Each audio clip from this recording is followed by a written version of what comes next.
Hey, I want to welcome you to the Engineer Your Success podcast. My name is Dr. James Bryant, your host for the show. We are highlighting great stories about other engineers that are doing great things in the world, and today is no exception. We have Mr. Jackson Jallah Yoko here to talk about his journey with you. Go ahead, Jackson. Please introduce yourself to our podcast listening audience. My name is Jackson Yoko. I was born in Liberia and grew up through our civil conflict that lasted for 14 years. But I still had a passion of being somebody great, being somebody good for myself. So I went to school out here in Liberia, acquired my bachelor degree in civil engineering, worked for a few years with the United Nations, and I went to the US. I went to Dallas and attended the University of Texas Arlington, and also stay in Dallas and work on several projects. I work on several rail stations for the city of Dallas. That's that station. And I was also quality control on the new Dallas rail project that goes across 5 cities. That's a $1.2 billion project. I also work at the Dallas Forward International Airport, the newest terminal, Terminal E. I was managing a project up to $120 million before coming back to Liberia in February 2024. So, you spent some time working for the United Nations. And so you pursued your education in the States? I worked with the United Nations Children Fund for 3 years as a project officer before moving. I moved to Dallas in 2017 and I continued my education at the University of Texas Arlington, where I did my master's in civil engineering and construction management, focusing on heavy infrastructure highway. In 2022, I graduated, but prior to my entry into the University of Texas, I already started working in the industry. I was working as a quality control manager on several projects, 4 rail stations in Dallas, the new terminal at the Dallas Fort Worth International Airport, and then later on transition into commercial construction where I was working as a project manager for several real estate projects in Dallas, Houston, and by extension, Louisiana. Did you always have in mind that you were going to equip yourself with skills, knowledge, and abilities and then come back to Liberia? Yes, I've always had in my mind that I was going to go to the US. Since I was 14, I didn't find a way to get to the US. But that did not happen till I was in my early 30s. I always had the passion of starting something from scratch. I decided to come to the US to see how Americans do their construction. I thought just by staying here and depending on what I had from here, my experience was not adequate enough to prepare me to navigate through what I wanted to navigate through and have things done. So I moved to the US and I was blessed, I was fortunate to have the kind of opportunities I was looking for. Yeah. And that really added to my experience and gave me the kind of exposure and confidence to move forward with my plans and my vision. What are your plans and vision? You came back home with a plan and a vision. So why don't you share that with us? In 2023, I was doing pretty good, but I decided to move back to Liberia and set up my company. The reason I came back, one of the major reasons I came back to Liberia in Africa, especially countries like Liberia, Sub-Saharan Africa, most of our infrastructural work is done by foreigners. So you see people coming from Asia, from some part of Europe to come and work in Africa. They do most of our major projects. And I think true, that means all of our money that we put into our infrastructure goes back to foreigner. So seeing that, I thought that coming back to Liberia would make a huge impact on the locals. That would help me to bring local Liberian training with all of the skills and the experience that I have, and also my connections. So I decided to move back to Liberia, and because our government don't have the funding to fund huge infrastructure project, I was fortunate to meet somebody in Dallas who we are working on the PPP model for infrastructural work in Liberia. The PPP is the private public partnership where a company would take on a project, a special project, and they bring in their own funding through the banking system and implement the project on a concession agreement with the government. After that, when the project is implemented, is completed, the company manage the project with toll gates where they can regenerate their funds maybe for up to 25 years for our scenario. Okay. So what I'm understanding is that you are looking at what's happening in your country and you're saying these international organizations are coming in, they can help us build infrastructure, but there is no native development of talent happening in that scenario. And one of the Right. things that's important to you is being able to create this pipeline where native Liberians will get the skills and knowledge and be equipped with that talent Right. so Right. that when those international companies leave or they're going to for another project someplace else, Liberia will have the intellectual capacity and infrastructure to sustain itself. Once these companies are done, because we don't have too much funding for infrastructure, so they leave. And when these projects starts to experience the need maintenance, who's going to maintain them?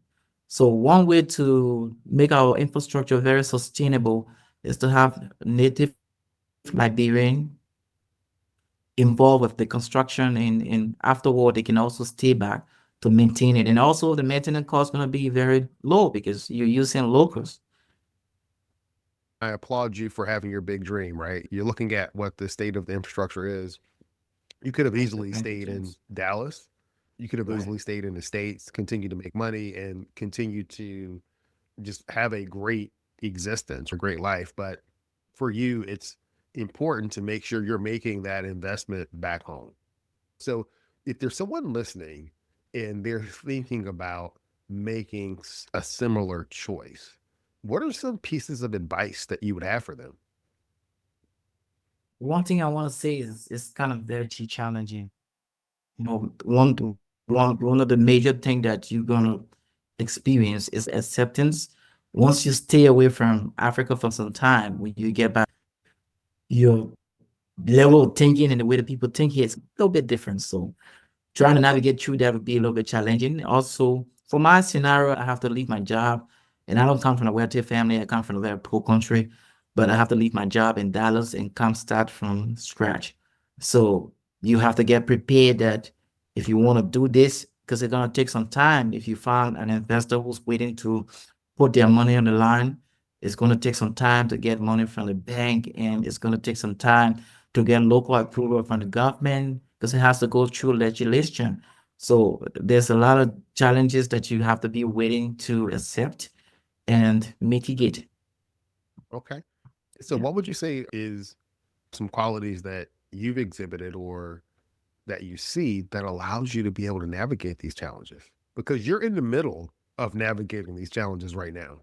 When I was 4 or 5 years old, I started seeing gun violence. I grew up in civil crisis. Most of the guys that grew up that way, my age, they became child soldiers. But I refused to be child soldier. I escaped being child soldier at least 2 times. I escaped from the guys. They try to catch me and I slip off their hands. So with all of the what was going on in our country, we had war going on, we had attacks from different warring factions from different angles. We were still young, but we still kept our focus. I still kept my focus on going to school.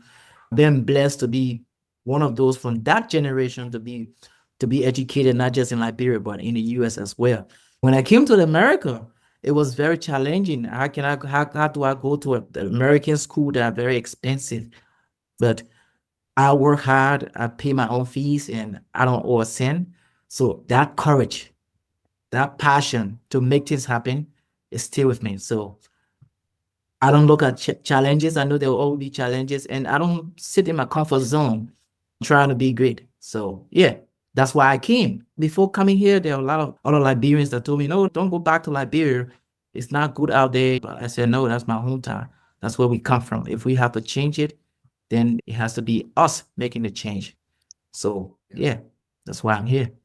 I think that is amazing, man. How did you escape the situations or navigate that through childhood? That has to be a really Man, tough situation. Yeah, James, I was 4 years when we had our civil conflict in 1990. All of my childhood was that conflict lasted for 14 years. So all of my childhood was mixed into running from one location to another as IDP and sometimes refugee. We went to neighboring Ivory Coast. We have to walk 3 4 days to get to our next destination, running from conflict. That was so challenging. Some of the young men who couldn't stand that because the the different warring factions, the rebel warring faction, had young men that they recruited and gave them gun. That gave some of the young men power. So they have power, they have authority, so they stay around, but that destroyed their future. But for me, my mother took me out to neighboring articles, and we came back and continued with our schooling. Every time we had some insurgent, we moved from that location and moved to the next place. My mother was also a teacher. She homeschooled me a lot too. So that also helped me to be who I am today. Where the factions are giving young men guns and that those give them power. But Yeah. it seems like your mother gave you education and you've leveraged that education into power. A lot of young men got their lives destroyed because they don't just give you gun, they give you gun, they give you drugs to make you brave. And young man having a gun, he thinks that he's on top of the world. So most of them got killed, some of them got wounds, injuries. Yeah, there's so many here. They're affected. Wow. And so you can be an example of perseverance, being able to put through all of those Right. things to create Right. something great, to create something different.